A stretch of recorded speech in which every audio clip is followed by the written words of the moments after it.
Selamat datang kembali ke perkuliahan aljabar lanjut. Nah, di sini kita akan masuk ke dalam bab 4.2 ya.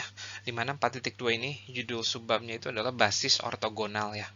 Nah, kenapa kita bisa ngomong basis ortogonal?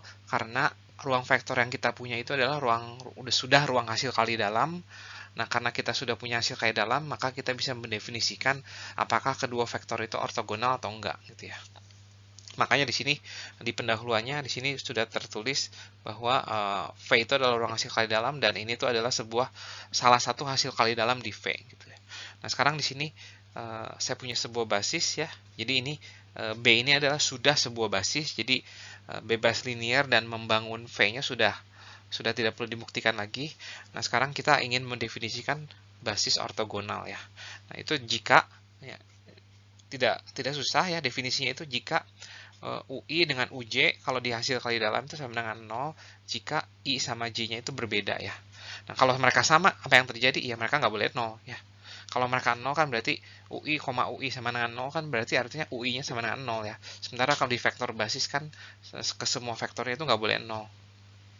Nah, selain definisi ortogonal, ada juga definisi ortonormal ya. Nah, jadi B dikatakan basis yang ortonormal jika B itu adalah basis yang ortogonal dulu ya.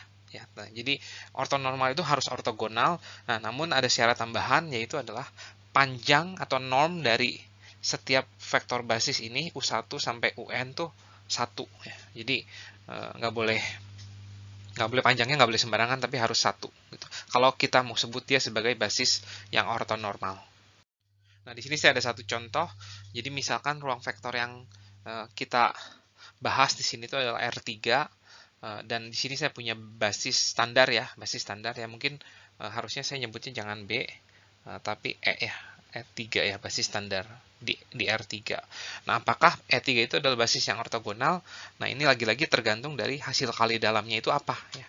Nah, jadi kalau hasil kali dalamnya U, V-nya itu adalah dot product. Nah, ini adalah basis yang ortogonal.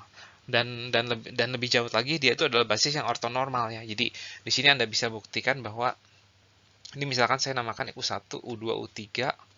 Nah, di sini dengan menggunakan definisi hasil kali dalam sebagai dot product, Anda bisa buktikan bahwa U1, U2 tuh 0 ya.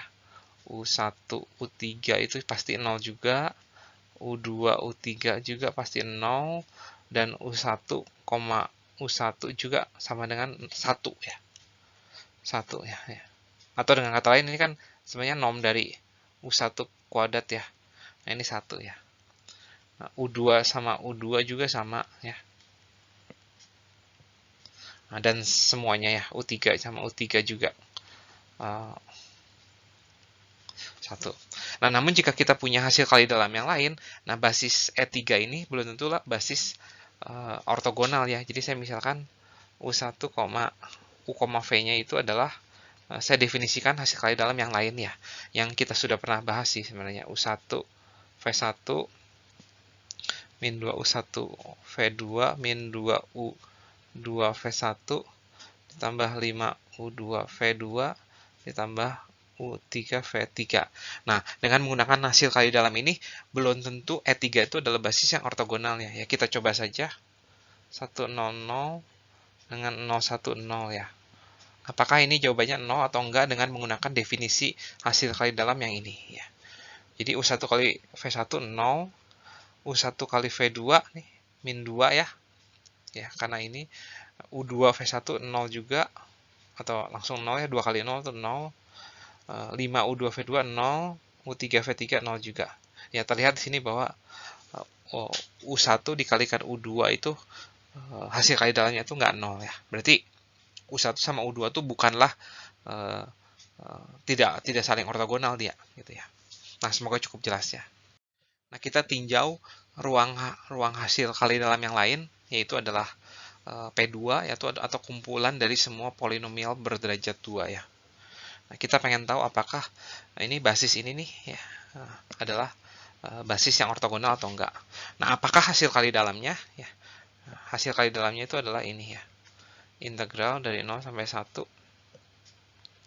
f kali g dx ya. Nah, di sini saya akan coba integralkan, saya akan coba hasil kali dalamkan. 1 dengan X, apakah jawabannya 0 gitu ya. Ternyata ini adalah X 01 dx kuadrat dari 0 dan 1 ya, setengah ya. Nah ini tidak 0 nih. Oleh dengan kata lain, 1 dengan X itu bukanlah vektor yang saling ortogonal ya. Bagaimana dengan 1 dengan X kuadrat? Ya. Nah, dengan cepat ini saya bisa hitung, jawabannya adalah sepertiga, dan lagi-lagi 1 dengan X kuadrat itu bukanlah vektor yang saling ortogonal ya. Nah, apakah ada basis yang lain yang dengan hasil kali dalam ini tuh dia jadi basis yang ortogonal? Ada ya. Dan tujuan dari subbab ini adalah mencari basis yang ortogonal terhadap suatu hasil kali dalam ya. Nah, kita masuk ke teorema kita yang pertama. Kenapa sih kita butuh basis yang ortogonal? Jadi atau basis yang ortonormal itu tuh kenapa penting gitu ya?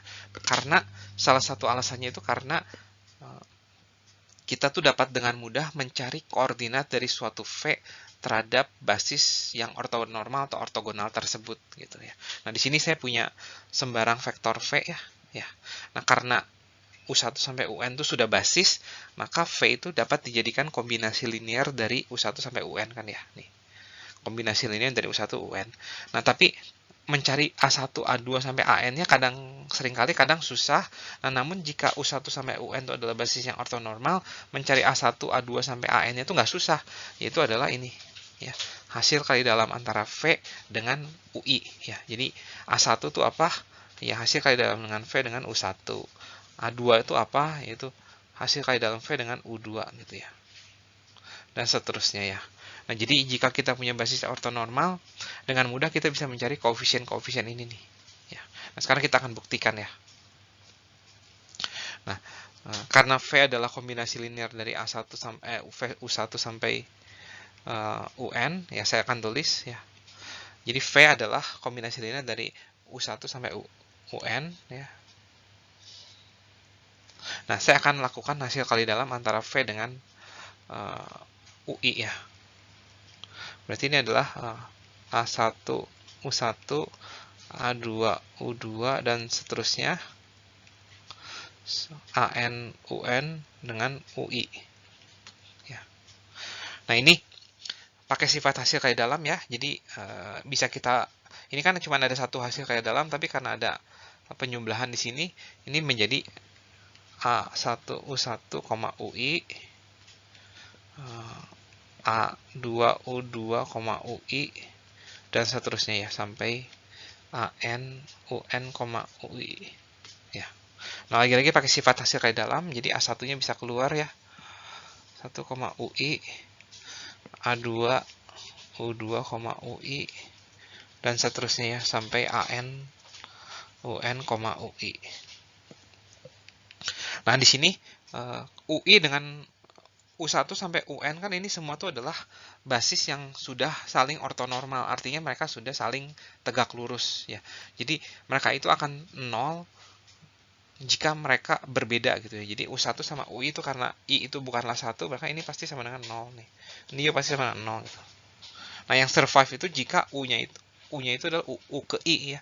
Jadi UI, UI. Berarti yang survive itu adalah AI, UI, UI. Dan karena mereka sudah ortonormal ya, ini tuh sama dengan 1 ya. Jadi kita dapatkan bahwa AI itu adalah V, UI. Terbukti teorema ini. Nah, semoga teorema ini pembuktiannya cukup jelas.